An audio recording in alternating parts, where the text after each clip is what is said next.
KUGAN CASSIUS, IFL TV, in association with MGM Marbella. We're in Leeds today at the Grosvenor Casino, ahead of Battle Lines this Saturday. With me I've got promoter Eddie Hearn. Eddie, after a traumatic day yesterday for you, it was a bit up and down yesterday, wasn't it, seriously? Yeah, I mean, started off, got probably 200 or 300 tweets giving me stick, and then as the day went on it was slightly more positive and fired back a little bit, and I think we'll win everyone over. I think people will be pleased with the end product, but again, that's another story. That little first instalment's done. Huge promotional campaign geared up between ourselves and Sky over the next 7 weeks for not just the Bellew Cleverly fight, and it's not a fight, it's a show. So plenty of other big fights on the card, and 2 or 3 to be announced, and also big support for Audley Harrison. I think I've started something mad there. Stick Audley on, I'll buy it if you put Audley on.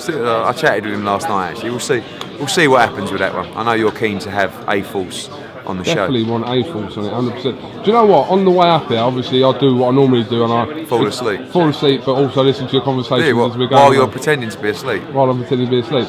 But you know, like there's like 3 options that could be added to this card we spoke about. I mean, if you pulled out 2 of them 3, I think those people moaning wouldn't moan. Well, like I said, there's 2 or 3 more big fights to go on, and they are big fights. So don't just judge it yet. Judge it in a week, 2 weeks time when it's complete.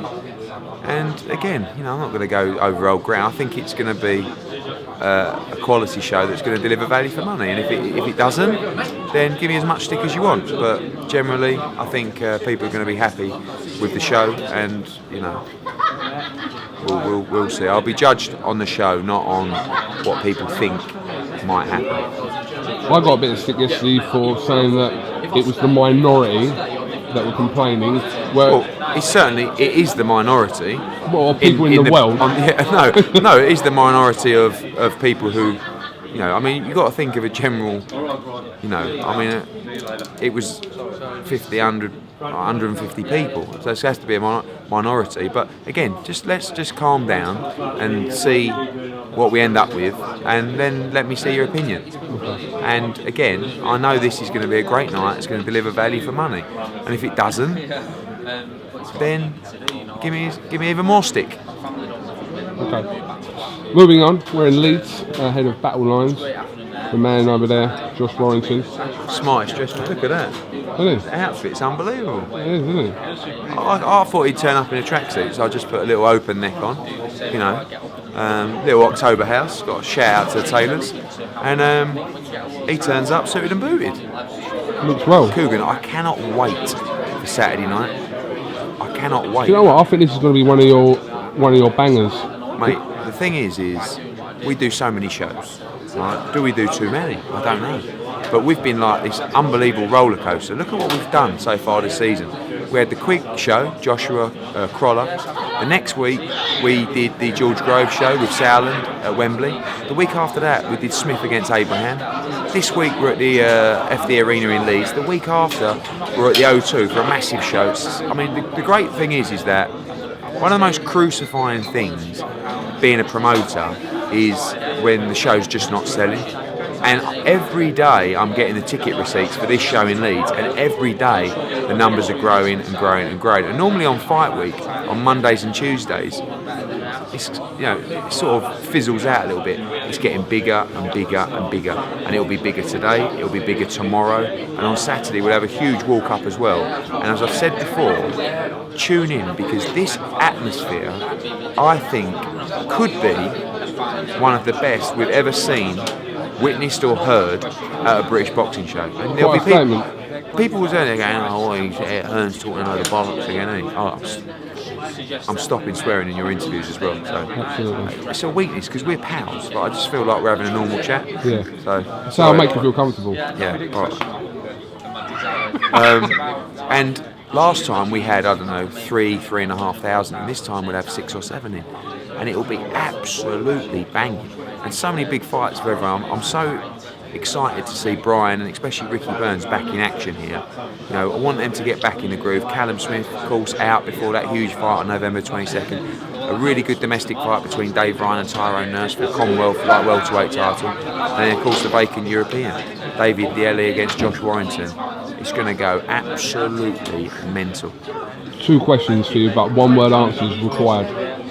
First question, will Ricky Burns win another world title? Second, will you get Brian Rose another world title shot? Well, 2 very difficult questions. Let's talk about Ricky Burns first. A lot of experiment in this camp. He's really struggled last time in particular, and the times before, but last time in particular, to make the 9 stone 9 limit at lightweight. This time the fight's made at 10 stone. Let's see. Now he's in great shape. He's 2 or 3 pound over. I think 2 pound over the limit. You know, he's had some food today, so he's comfortable. So ultimately, let's see how he feels in the ring as a light welterweight. I haven't ruled out a return to lightweight, but he may go in there tomorrow and feel sensational. And there's big fights for him in all divisions. But ultimately, it's about how he feels. Long way to go to fight for the world title again. Probably 2 or 3 fights to get back in that position. Interesting, you said that Zlatan hurt him more than Crawford. Did you hear that? Yeah, because you know people have been criticising Ricky Burns' performances in his last few fights. Gonzalez, he started poor, but ultimately stopped him. He retired on his stall. Beltran, he had a broken jaw for 10 rounds. I think he boxed quite well against Crawford. I mean, I know he lost the fight by 3 or 4 rounds, but Crawford is a quality fighter. And when you saw what he did to Gamboa, actually, it might not have been a bad performance. Zlatan, he was poor. He got hurt badly in the first round.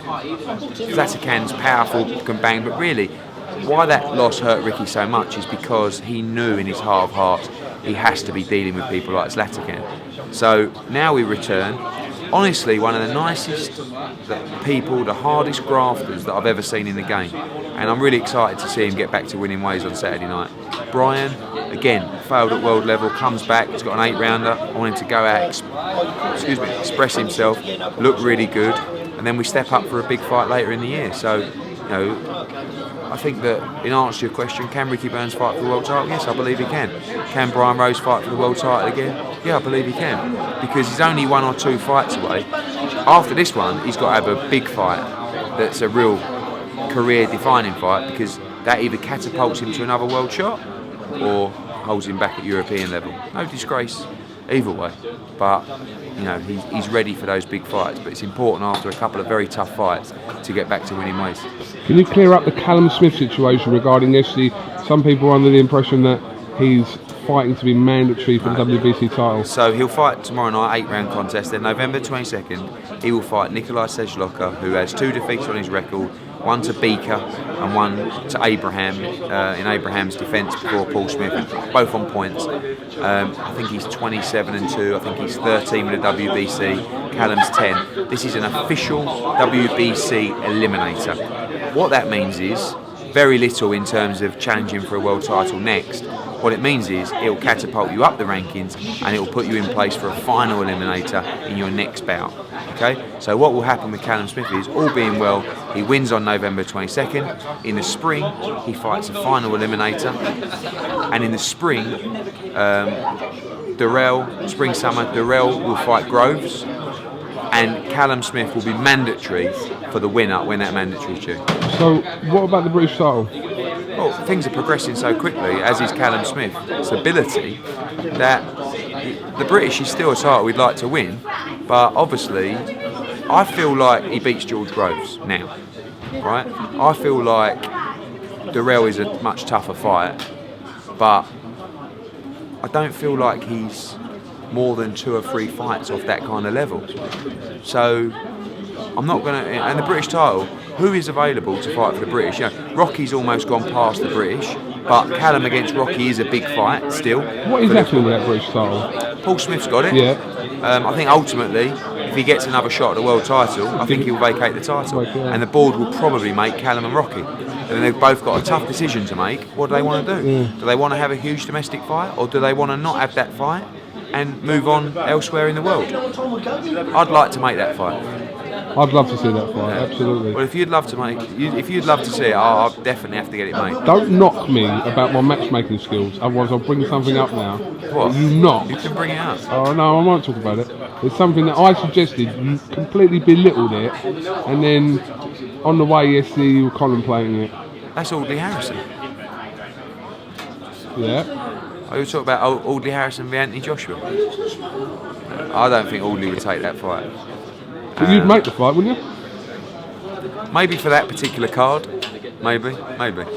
No, I'm just. The only reason I'm laughing is because when I first mentioned it, he was going, "Oh, stick to the camera, man." I still think stick to the camera works. Yeah, I think so as well. Yeah. Who else is also on this bill? Obviously, you've got Stephen Simmons. I've got a big Scottish contingent on this bill, and again, like, I mean, I do.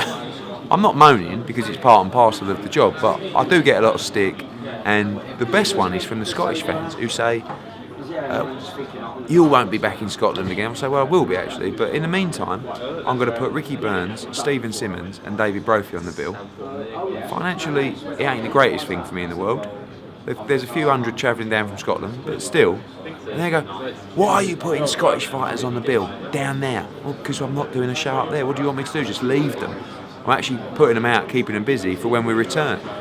So Simmons, you know, is a top cruiserweight, and Brophy's, you know, making waves in the super middleweight division. Also on the bill, I've got Arfan Iqbal, who I'm really excited to see actually. He doesn't own a telephone. Doesn't he? That's an interesting stat. That is. Doesn't own a telephone. Heard a lot about Carl Froch sparred him before George Groves. Told me he's a very, very good fighter. Simon Vallily, another top cruiserweight. From Middlesbrough. Yeah. Reece Cartwright, who's a young local kid. Callum Johnson, former Commonwealth. Callum the one. Yes. It's another packed card. Really, really good. And like I said, the atmosphere is going to be absolutely banging. The worst thing is, though, is that what happens is Joshua Warrington comes out to I Predict a Riot, and everyone goes mental. But what happens is, where they're going mental, the beers go in the air. And if you've been to the FD Arena before, you've got the ground level and it just goes steep with the tears. And last time I got absolutely soaked. So if you're going to the arena, please don't throw your beer over my new October House whistle. What about the rest of the people there? Don't worry throw beer. No, but honestly, it's something really special. When will you announce James DeGALE's opponent? It's done. He's on ringside tonight. I was going to announce it today. I might wait till tomorrow. I'm not sure. Should I announce it for you? No. Okay.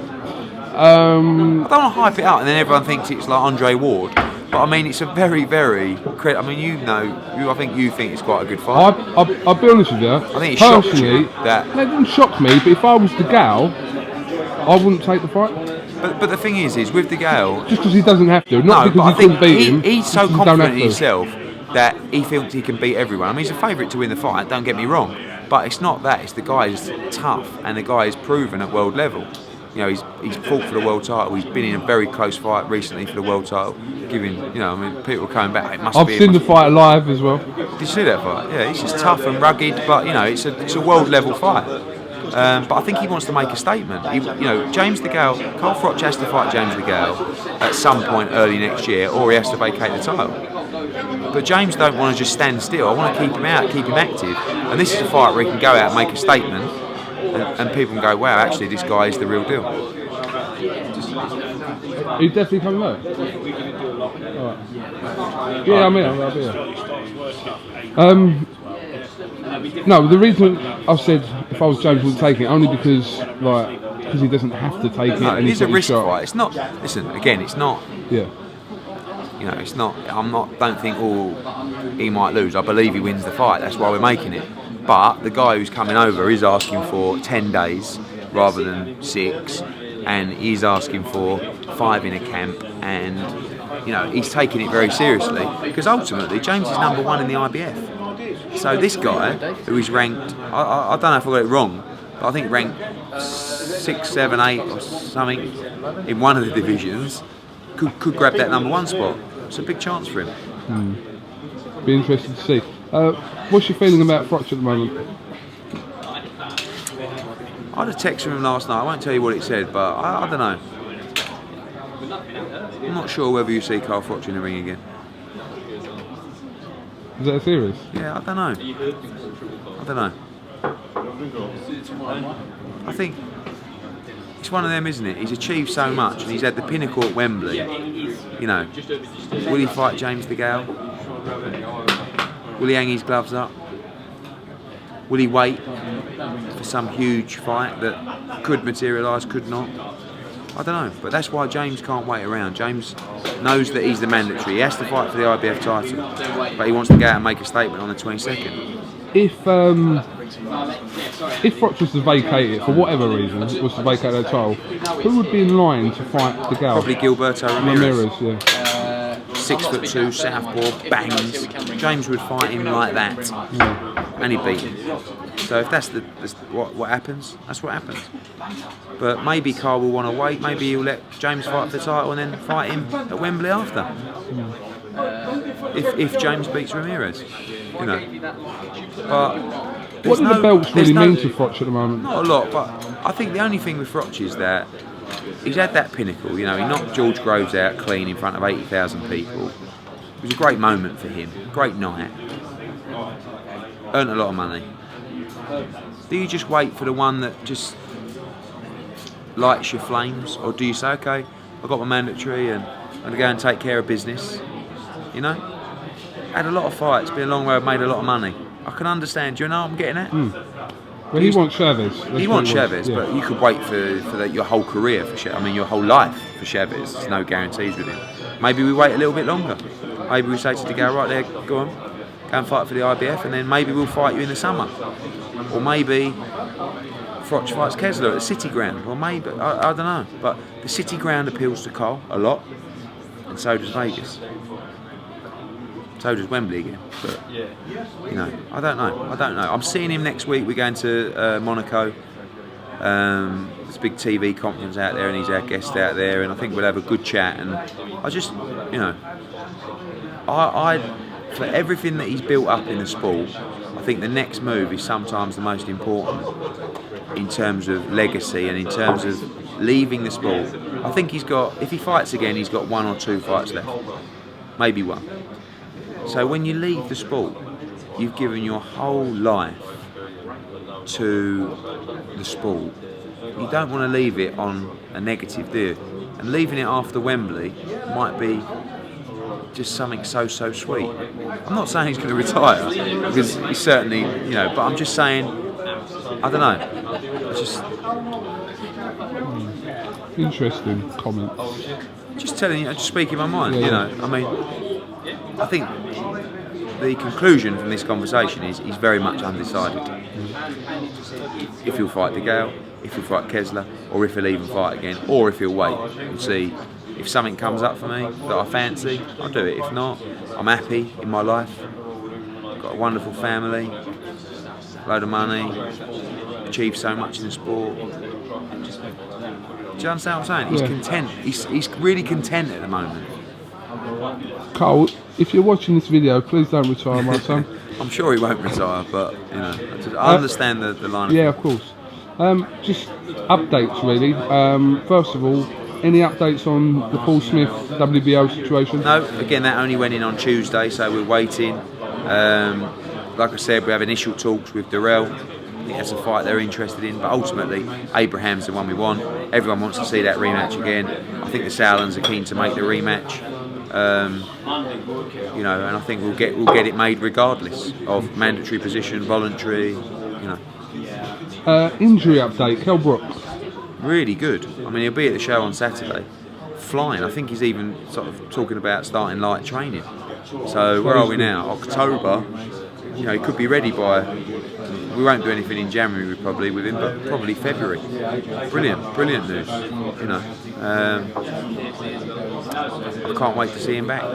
Can't wait to see him walk out in front of 11 or 12,000 at the arena, if it is at the arena, because people talk about, oh, well, he's saying it's at the arena, it's not calm. We can only do so much in that respect. But if it is at the arena, I can't wait for him to walk out and see the reception, you know, as world champion. Any contact more with the McGuigans? Yeah, had a little chat with them actually this week, so a meeting in the next couple of weeks, and I think they want the fight. Well, I know Frampton wants to fight. I'm sure the McGuigans want to fight as well. I think everyone wants to fight. So, you know, we've got the Avalos situation to deal with, but obviously I'm involved. I think we can come to some kind of arrangement. What would have been ideal? You've got Quigg and Frampton on this undercard here, on the 22nd. No, on the 22nd. With the card that we've got, yeah, and with Bellew Cleverly, that fight is too big just to stick it on. You know, there's a budget of what we can spend on a card like this. It's a lot of money, but those guys are going to want, you know, probably pushing 7 figures each for that fight. We can assume that if Cleverly-Bellew pay-per-view, then Quigg Frampton will probably be pay-per-view as well. But yes, yeah. Well, with the right card. I mean, yeah, with something like maybe Quigg against Frampton with a Kell Brook defence. You know, and again, don't forget we've got 2 or 3 fights to add on the existing show in Liverpool. So don't just judge it on what's been announced so far. Judge it in a week's time. But again, you know, I'm not looking to do like 12 pay-per-views a year. Don't forget, we haven't had a pay-per-view since May. So this will only be like 1 pay-per-view in 6 months. It's not. But to create this fight and all the fights I want to do on the card, this is the way it's going to go down. And I believe you're going to get great value for the money. I think it's going to be a wonderful show. And, you know, again, going over old ground. But again, if you pay for it and you don't think you got value for money, you can give as much stick as you want. But I'm sure you will. Some people were suggesting the idea of a slightly lesser pay-per-view fee. That's, yeah, I mean, I don't set the price. You know, if it was £10 or £12, I don't think people would be. It might be. Yeah. You know. Well, you have no say in that whatsoever. I'm sort of told what the price is and then get my opinion on it. And I don't think if I turn around and said make it 40 5 quid. Yeah. I mean, what is it in America? Mayweather's fights though. $60. No, but you're not just Mayweather. Pacquiao, Alvarez when he's on pay-per-view, $70, 40 quid, 45 quid. And then don't forget in Denmark, someone tweeted me yesterday saying, I can't believe all these English moaning. Our pay-per-view when Kessler fought, say, McGee, was €70, 60 quid. You know, I understand people's opinions, but you know, ultimately it's the decision, and I'd like to see people get behind it and push a great show. What's happened to Prize Fighter? We've just been so busy with Saturday night fight nights. We do 3 a year now, and that's from 1st of July to 30th of June. We haven't done one yet. We might do one on December 6th. Is that your closer? It's funny, when we do a prize fight, we get loads of stick. And the amount of tweets I've had lately saying, any chance of a prize fight? I think we were doing too many. That was the problem. What weight would you tamper with? I like the lightweights. Yeah, I like the heavyweights. USA versus UK. Do you know, I had an interesting call this morning. Involved with Gary Shaw, Kimbo Slice. Oh, just looking for a bit of action. Please. I know. What about Audley Harrison v Kimbo Slice? That would be the best. I swear to God, Kimbo Slice versus Audley Harrison. Because Kimbo Slice, Kimbo Slice v Anthony Joshua. Views. Kimbo Slice was meant to be in the last prize fight, wasn't it? Yes. The one where James Toney was in? Well, we had talks. He wanted too much money. Great if you come over. He's an absolute lunatic, isn't he? Mind you, James Toney was a bit. We're turning this card into like a pantomime now. We're now talking Audley Harrison against Kimbo Slice. I mean, what's going on? Yeah, roll with it. Spoke about it before. Actually, me and you spoke about it before, but adding of a potential good domestic fight on the card. That's what I want. Yeah. I'd like to add, you know, a real world level fight, and I'd like to add a really good domestic fight. That's 2 of my top priorities, and maybe a couple of other things that make people go, "Oh, now this is going to be probably 6 o'clock till midnight of solid championship boxing." And again, people go, Cleverly-Bellew is not a pay-per-view fight. Might be right. It's a pay-per-view show. look at the package. Don't just look at the one particular fight. If it was Bellew Cleverly with epoxy undercard, it wouldn't be pay-per-view. But to do this kind of night and this kind of show, it is. And it's got to be quality, and it's got to hold together as well. Trust steady, eh? You either do or you don't. But I haven't let you down yet. Not the public, you haven't. Me, you have many a time. When have I ever let you down? No, tell me one time where I've ever let you down. What, as a person? Never. In any shape or form. You ain't. Sorry? You ain't. Exactly. Where's my money for my last Fight Pass show? Paid you.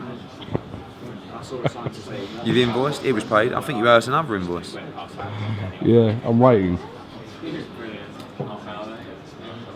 I think you owe us another invoice because I've put you on that bonus of Excuse me. subscribers. Don't See how I share in the upside. well, hold on, my card's running out. Just hold on. Alright, we're finished, aren't we? Hold on. Anyway, sorry. Enough talk about invoices and bonuses and But we always pay on time, don't we? Oh, you have paid me. Alright, and well, listen. Josh Warrington against David DeGALE. Do you know what I love? Sorry, I forgot to mention this.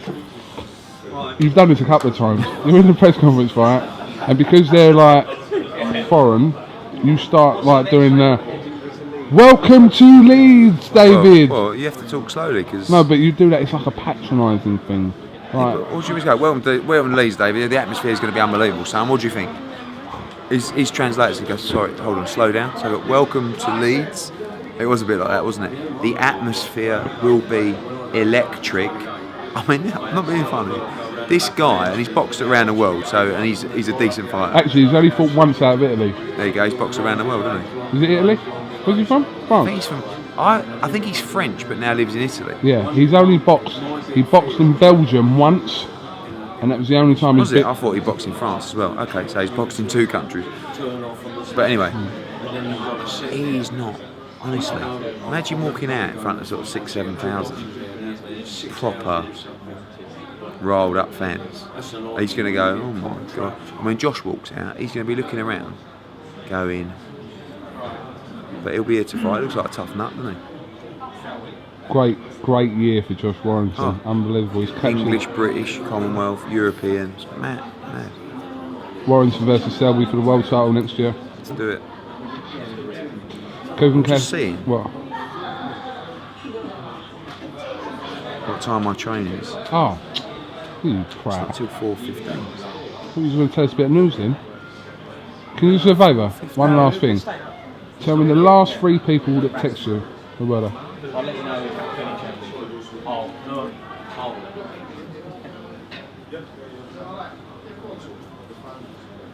Not the actual text, but just tell me who they are. Callie Sowland, Adam Smith, Tony Sims,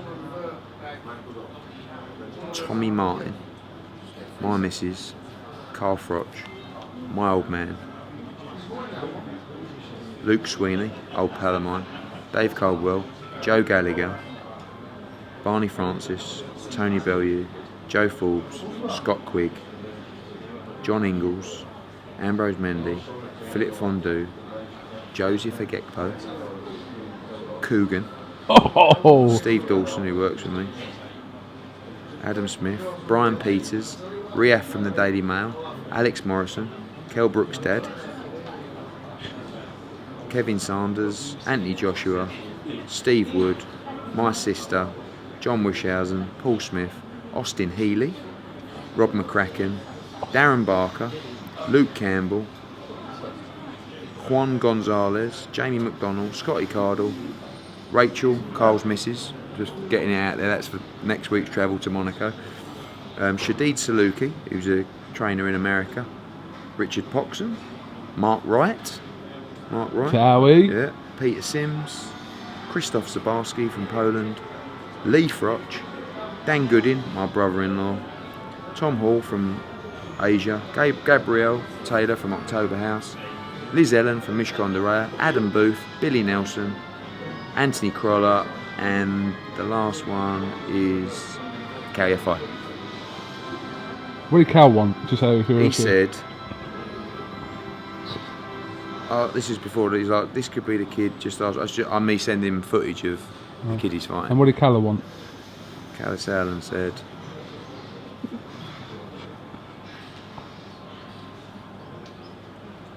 we were just talking about Bellew Cleverly. He loves Bellew Cleverly because that's his kind of fight.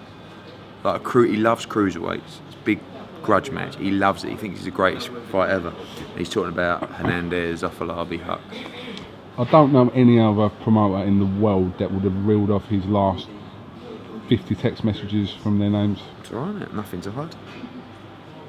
Open book. Open book Eddie. Oh. KUGAN CASSIUS with Eddie Hearn for IFL TV. Thank you very much.